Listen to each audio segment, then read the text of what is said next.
Hi everyone, welcome to EduChemy, and today we are going to start a very new initiative called UPSC CSC Masterclass Program for Prelims and Mains. ये बिल्कुल free initiative होगा आपके लिए और ये initiative को हमने start किया है कि आप अपने यूपीएससी प्रिपरेशन को डेली ट्रैक कर सकें और ये देख सकें कि आप किस डायरेक्शन में जा रहे हैं. इसके अंदर we will cover some prelims related question जो काफी एग्जाम रेलिवेंट रहेगा और इसके अलावा हमारे जो मेंस इनिशिएटिव है उसमें हम लोग डेली आपको एक क्वेश्चन दिया करेंगे जिसको आपको समझना है और उसके बाद आपको उसको अटेम्प्ट करना है, उसका आंसर लिखिए और जो है आप उस आंसर को सबमिट कर सकते हैं जिसको इवैल्यूएट किया जाएगा by our dedicated mentor. An elevated corridor is being constructed to reduce traffic congestion in the capital of a particular state. Now you have been selected as project manager of this prestigious project on your professional competence and experience. The deadline is to complete the project in the next 2 years by 20th June 2021 since the project is to be inaugurated by Chief Minister before the elections are announced in the second week of July 2021. Now while carrying out the surprise inspection by inspecting team, a minor crack was noticed in one of the piers of the elevated corridor, possibly due to poor material used. Now you immediately informed the chief engineer and stopped further work. It was assessed by you that the minimum 3 piers of the elevated corridor have to be demolished and reconstructed. But this process will delay the project minimum by 4 to 6 months. But the chief engineer overruled the observation of inspecting team on the ground that it was a minor crack which will not in any way impact the strength and durability of the bridge. He ordered you to overlook the observation of inspecting team and continue working with same speed and tempo. He informed you that the minister does not want any delays as he wants the chief minister to inaugurate the elevated corridor before the elections are declared. Also informed you that the contractor is far relative of the minister and he wants him to finish the project. He also gave you hint that your further promotion as additional chief engineer is under consideration with the ministry. However, you strongly felt that the minor crack in the pier of the elevated corridor will adversely affect the health and life of the bridge and therefore it will be very dangerous not to repair the elevated corridor. बहुत ही you can say this is a relatively easier case study. अगर आप जहां पर आप देख रहे हैं कि बहुत ज्यादा case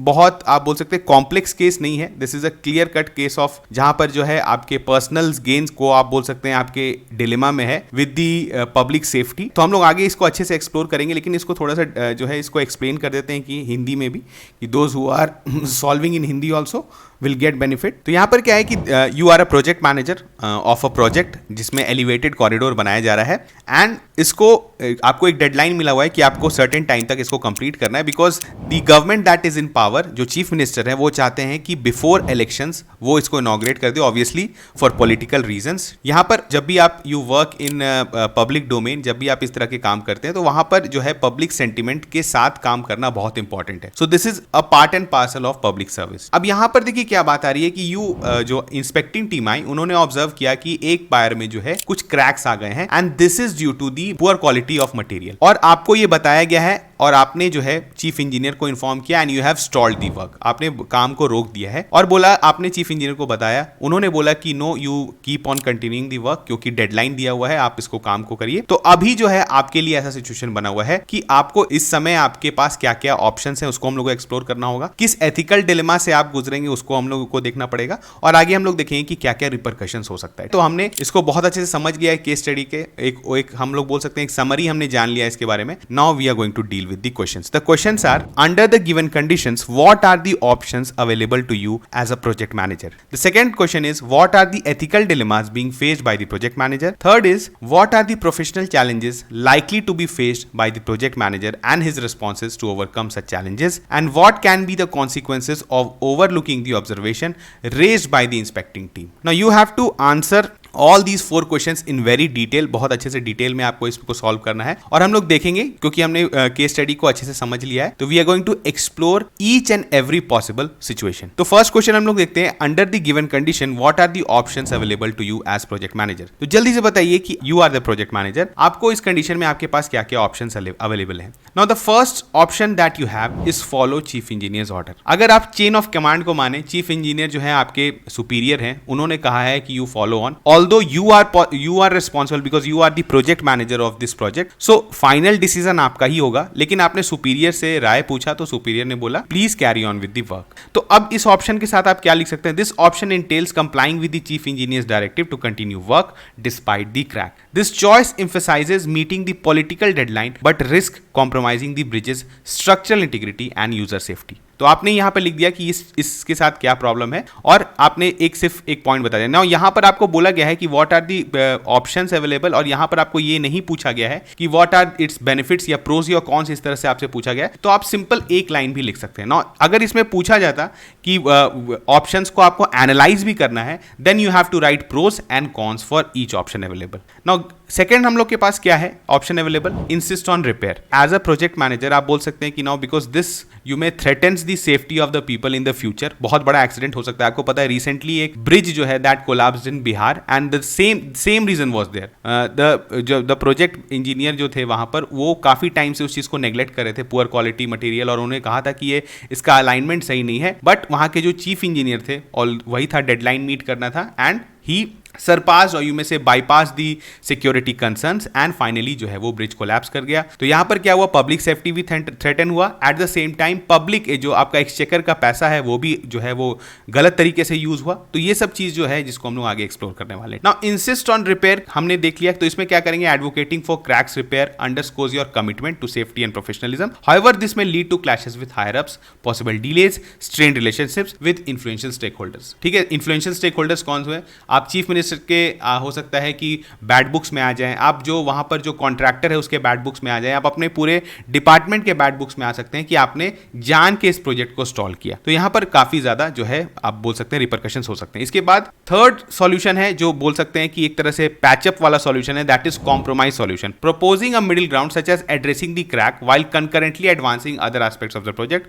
demonstrated a balance approach to safety and time constraints. आप ऐसा बोल सकते हैं कि ऑल्दो उस सेक्शन को आप बोल सकते हैं कि उस सेक्शन को थोड़े देर के लिए अगर आप स्टॉल कर सकते हैं, अगर उसमें जब तक सिक्योरिटी कंसर्न्स को आप एड्रेस नहीं कर दें, कुछ दूसरे part of aspects of project को आप कंप्लीट करें, ठीक है, इन दी मीन टाइम, ताकि आपको टाइम मिल जाए इसके बारे में डिस्कशन करने में और इसके बारे में थोड़ा सा और रिसर्च करने में और इसके बारे में कुछ पॉसिबल सॉल्यूशन निकालने में। ठीक है, तो ये भी एक हो सकता है कॉम्प्रोमाइज सॉल्यूशन। नाउ ये आपने फर्स्ट पार्ट को एड्रेस कर दिया बहुत अच्छे से। अगर आपके पास इसके अलावा भी कोई और ऑप्शन अगर आपको लगता है तो यू कैन राइट। अगेन कोशिश करिए सोचने का, थोड़ा सा ब्रेनस्टॉर्मिंग करिए। अगर कुछ आपको ऐसा ऑप्शन लगता है कि इसके अलावा भी अवेलेबल है तो यू कैन ऑल्सो राइट। चलिए moving on to the next question, that is what are the ethical dilemmas being faced by the project manager. Now when a question is asked that कि what are the ethical dilemmas, जैसे मैंने आपको already बोला कि if अगर आपको पहले से पता है कि क्या डिफरेंट वैल्यूज होते हैं, क्योंकि आपको ऐसे ही स्टार्ट करना पड़ेगा। When you are writing ethical dilemmas तो you have to write this versus this, because ethical dilemma का क्या मतलब होता है कि यू आपका माइंड और आपका जो बोल सकते हैं heart is in a constant tussle, कि आप किसी चॉइस को, आप किसी डिसीजन को लेने से पहले आपका एक एथिकल डिलेमा जो है वो अराइज हो गया है, जिसमें आपके वैल्यूज को वो चैलेंज कर रहा है। तो बेसिकली आपको वैल्यूज आपको अगर पता होंगे, चाहे वो प्रोफेशनल वैल्यू हो, चाहे वो पब्लिक वैल्यू हो, कुछ भी हो, लेकिन आपको उस वैल्यू का आप बोल सकते हैं आपको पता होना चाहिए कि कौन सा वैल्यू हमें यहाँ पे लिखना है। ठीक है, जैसे एक बहुत अच्छा सा यहाँ पर कौन सा वैल्यू सेट होता है, that is whistle blowing versus royalty. Now whistle blowing का काम क्या है कि आपको पता है कि ये ब्रिज आगे चल के कोलैप्स हो सकता है and this is in the public interest, this is in the public safety, कि आप इस चीज को बताएं। तो आप क्या कर रहे हैं कि अगर आप इस चीज को हायर अथॉरिटी तक ले जाते हैं, इवन चीफ मिनिस्टर तक अगर आप ले जाते हैं इस चीज को, तो this is called whistle blowing. ठीक है, क्योंकि आप अपने जो आपको डायरेक्टेड है और आप बोल सकते हैं अनकन्वेंशनल मीन से आप किसी चीज को पब्लिक डोमेन में लाना चाह रहे हैं, तो this is called whistle blowing. Eight the same time ये आपके किस दूसरे वैल्यू के साथ डिलेमा है, दैट इज लॉयल्टी। लॉयल्टी क्या हुआ, लॉयल्टी टुवर्ड्स योर ऑर्गेनाइजेशन, जो आपके सुपीरियर्स हैं, जो आप जिसके ऑर्डर्स पे आप काम करते हैं, तो this is against versus the loyalty. मतलब आप यहां पर बोल सकते हैं कि this is again to values जो कि आपस में टसल में। अगेन आपको ऐसा बहुत सारा सोचना है जो कि यहां पर सेट हो सकता है। ठीक है, जो भी आपको लगे, अगर यहां पर जरूरी नहीं है कि आप बहुत एग्जैक्ट वैल्यू सोच पाए, लेकिन अगर आपको लगता है कि अगर ये भी वैल्यू यहां पर मतलब रेलिवेंट है तो आप उसको जरूर लिखिए। जैसे एक है public interest versus personal gain, तो पब्लिक इंटरेस्ट है यहां पे ऑब्वियसली क्योंकि पब्लिक सेफ्टी है at risk, but at the personal gain क्या था कि there is talks that you are going to be promoted as chief engineer. ठीक है, तो यहां पर आपको क्या है कि आपका पर्सनल गेन है कि आपका प्रमोशन यहां पर हो सकता है अगर आपने काम सही टाइम पर कंप्लीट कर दिया, लेकिन एट द सेम टाइम क्या चीज आपके साथ टसल पे है, पब्लिक इंटरेस्ट पब्लिक सेफ्टी, ठीक है। उसके बाद इंटीग्रिटी वर्सेस एक्सपीडियंसी। एक्सपीडियंसी मतलब क्या हुआ, completing the work in the time period, और आपने अच्छा परफॉर्म किया कि आपने टाइमली प्रोजेक्ट कंप्लीट कर दिया, प्रोजेक्ट डेडलाइन मीट किया, but at the same time आपकी इंटीग्रिटी को भी यहां पे चैलेंज करा है कि क्या जस्ट बोल सकते हैं कंप्लाइंग टू सीनियर्स और गेनिंग और being in the good books of the chief minister, क्या आप अपनी इंटीग्रिटी को कॉम्प्रोमाइज करेंगे? यहां पर आपको पता था, डिस्पाइट यू आर नोइंग कि that there is a public risk, आपने सिर्फ और सिर्फ प्रोजेक्ट कंप्लीट किया। इसके बाद यू कैन अनदर मिलता जुलता पॉइंट्स भी है, ऑल्दो अगर वैल्यूज काफी मिलते जुलते हैं, तब भी आप कोशिश करिए कि यू कैन राइट। जैसे अकाउंटेबिलिटी वर्सेस अथॉरिटी। अकाउंटेबिलिटी क्या है कि you are authorised, you are the project manager, तो आपका accountability and you at the same time you are a public servant, तो आपका अकाउंटेबिलिटी सबसे ज्यादा किसके तरफ है? Towards public. ऑल्दो आप किसी ऑर्गेनाइजेशन के लिए काम कर रहे हैं, ऑल्दो आप किसी मतलब गवर्नमेंट के अंदर काम कर रहे हैं, लेकिन your ultimate you may say the loyalty और the ultimate accountability lies to the people, क्योंकि आप उनको आंसरेबल हैं। अब यहां पर बात आती है अथॉरिटी के साथ है चैलेंज, क्योंकि आप अथॉरिटी के अगेंस्ट जाके काम करने वाले हैं। इसके बाद public duty versus organisation loyalty, it is similar, आप इसको स्किप भी कर सकते हैं। जस्ट यहां पर आपको बताया गया है कि आप इस तरह के अगर पॉइंट्स को रेडी रखते हैं या आप इस तरह के वैल्यूज को जानते हैं जिसमें प्रोफेशनलिज्म से रिलेटेड कुछ है, पब्लिक डोमेन के रिलेटेड वैल्यूज कुछ है, तो अगर आप उसको कहीं पे नोट डाउन करते हैं तो वाइल जब भी आप आंसर करेंगे इस तरह के क्वेश्चंस की एथिकल डिलेमास बीइंग फेस्ड या इस तरह का, तो वहां पर आप डायरेक्टली इसको यूज कर सकते हैं और आपका थोड़ा सा टाइम सेव होगा। Over the period of time अगर आप बहुत सारा क्वेश्चन सॉल्व कर ले जिसमें आप एथिकल डिलेमास लिख दिए, तो आपके पास रेडी टू यूज 2-3 पॉइंट्स होंगे जिसको आप यूज कर सकते हैं, ठीक है। इसी कारण आंसर राइटिंग बहुत इंपॉर्टेंट होता है, सिर्फ सोचने से नहीं होगा। जब तक आप आंसर लिखिएगा नहीं तब तक आपको समझ में नहीं आएगा कि एग्जाम में हमें लिखना क्या है। चलिए नेक्स्ट क्वेश्चन को सॉल्व करते हैं। What are the professional challenges likely to be faced by the project manager and his response to overcome challenges. देखिए यहां पर कुछ प्रोफेशनल चैलेंजेस जो हैं वो फेस करने वाला है। अब वो ये टसल में चल रहा है कि इस प्रोजेक्ट को रोक दिया गया है, अब उसे क्या करना है, क्योंकि उसी के पास अथॉरिटी है, he can restart the project, ठीक है, वो काम कंप्लीट कर सकता है इन डेडलाइन, और एट द सेम टाइम वो इस इशू को आगे रेस कर सकता है, काम को स्टॉल करके रख सकता है, और उसके लिए उसको बहुत सारी रिपरकशंस झेलने को हो सकता है। तो अब यहां पर इसके लिए कुछ प्रोफेशनल चैलेंजेस अराइज हो रहे हैं जिसको हमें देखना है, और इस रेस्पॉन्स में आप क्या कर सकते हैं, you being the project manager. Now the first thing is conflict management. Now conflict management का मतलब क्या हुआ, navigating conflicts with chief engineer and contractor necessitates assertive yet respectful communication. अब आपने यहां पर देखिए, आपको ये बहुत अच्छा लाइन लिखा हुआ है, क्योंकि आपको पता है कि when we read the case study आपने देखा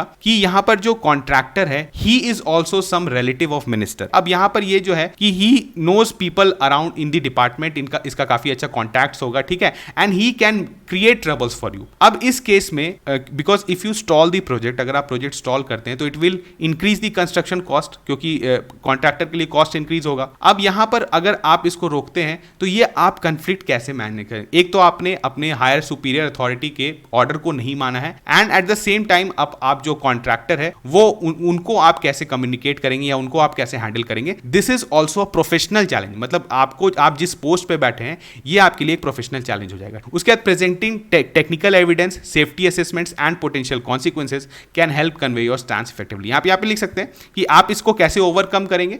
तो अगर आप इस जो आपका इंस्पेक्टिंग टीम आया है, इसका जो रिपोर्ट है, इसको आप सबमिट करें, इसको कोशिश करिए थोड़ा सा कि this can be brought into public domain.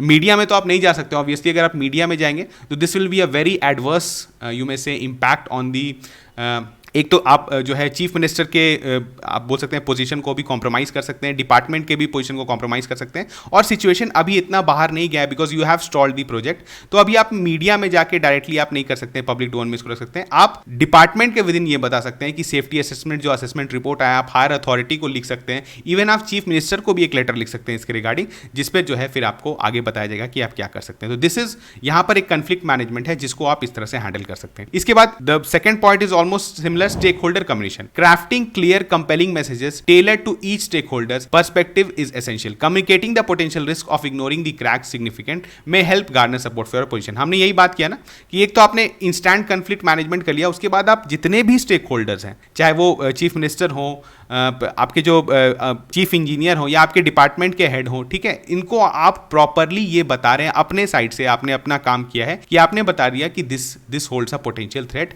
And it can, आपको एक कोर्ट एग्जाम्पल भी कोट कर सकते हैं, किसी अगर इसी तरह का इंसिडेंट आया है कि किसी भी स्टेट में इंसिडेंट हुआ है इस तरह का, तो आप इसको कोट कर सकते हैं कि a similar thing happened in that state and if will continue like this situation can happen in our state also. ठीक है, तो आप इस तरह से चीजों को हाईलाइट कर सकते हैं। तो आपने अपना काम एज अ पब्लिक सर्वेंट किया है। इसके बाद डिसीजन डॉक्यूमेंटेशन। नाउ देखिए यहां पर होता क्या है, when you are holding a government position, आपको डॉक्यूमेंटेशन करना बहुत इंपॉर्टेंट है। यहां पे जनरली होता क्या है कि when we approve a project या कोई भी प्रोजेक्ट का अप्रूवल होता है, तो उसके में आपका क्या ऑब्जर्वेशंस है, you have to write your observations. तो यहां पर आप जो है कहीं पर भी आपका जो प्रोजेक्ट, अगर even if you are continuing with the project, तो आप कहीं पर भी प्रोजेक्ट रिपोर्ट पे ये लिख सकते हैं कि ये जो है जो सिक्योरिटी कंसर्न्स है इसको आप हाईलाइट करें कि इसके अगर इन दी फ्यूचर अगर ऐसा कुछ होता है, ऐसा कुछ सिचुएशन अराइज होता है, तो you have proper documentation to show that you have done your duty. आपने बताया था, आपने कम्युनिकेट किया था टू स्टेक होल्डर्स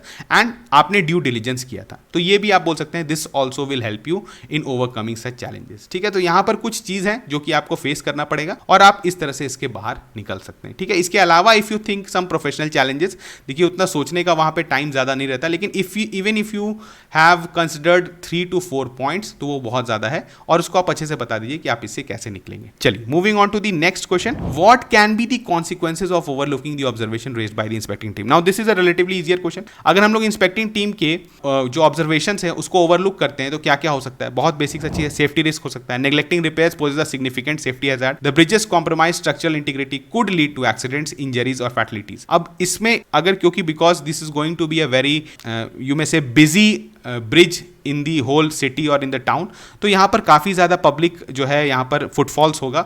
अगर इस केस में कभी भी फ्यूचर में कुछ एक्सीडेंट होता है तो you will be held accountable और ये बहुत ज़्यादा जो है सेफ्टी हो जाएगा, मतलब एक रिस्क क्रिएट हो जाएगा और बाद में आप पे कार्रवाई हो सकती है। ठीक है, इसके बाद लॉन्ग टर्म इंपैक्ट होगा, इंपैक्ट हो सकता है जैसे फॉर एग्जाम्पल अगर ब्रिज कोलैप्स, ठीक है, अगर ब्रिज ने कोलैप्स कर गया तो फर्दर जो है क्या इसको जो फिर से रिकंस्ट्रक्ट करने का होगा, तो इसमें क्या होगा, एक्सचेकर का पैसा फिर से लगेगा, तो यहाँ पर जो है इट कॉस्टलियर भी होगा। इसके बाद प्रोफेशनल रिपरकशंस भी हो सकता है, आपके जो है रेपुटेशन को हैम्बर कर सकता है और लीगल इंप्लीकेशंस भी हो सकता है कि अगर आपने जो है इस तरह के एक्सीडेंट्स को होने दिया और आपको पता था कि दिस कैन हैपन, तो दिस में मतलब आगे चल के आप पे लीगल इंप्लीकेशंस भी हो सकते हैं। तो यहाँ पर डिफरेंट कॉन्सिक्वेंसेज हैं जो कि ये रिलेटिवली इजी था। इसके अलावा भी आप कुछ और कॉन्सिक्वेंस लिख सकते हैं। जो पार्टी इन पावर है उनको भी क्वेश्चन किया जा सकता है इन फ्यूचर की वो कैसे काम हो गया, तो यहाँ पर जो है आप डिफरेंट कॉन्सिक्वेंसेज को लिख सकते हैं, दोज आर पॉसिबल कॉन्सिक्वेंसेज, और आप जो है उनको थोड़ा सा एक्सप्लेन भी कर सकते हैं। नाउ द लास्ट थिंग आपको यहाँ पे कंक्लूड करना है, यहाँ पर जनरली आपसे पूछा नहीं गया है कि which step you will follow, तो यहाँ पर आपको कोई बताने का जरूरत नहीं है, but still you conclude with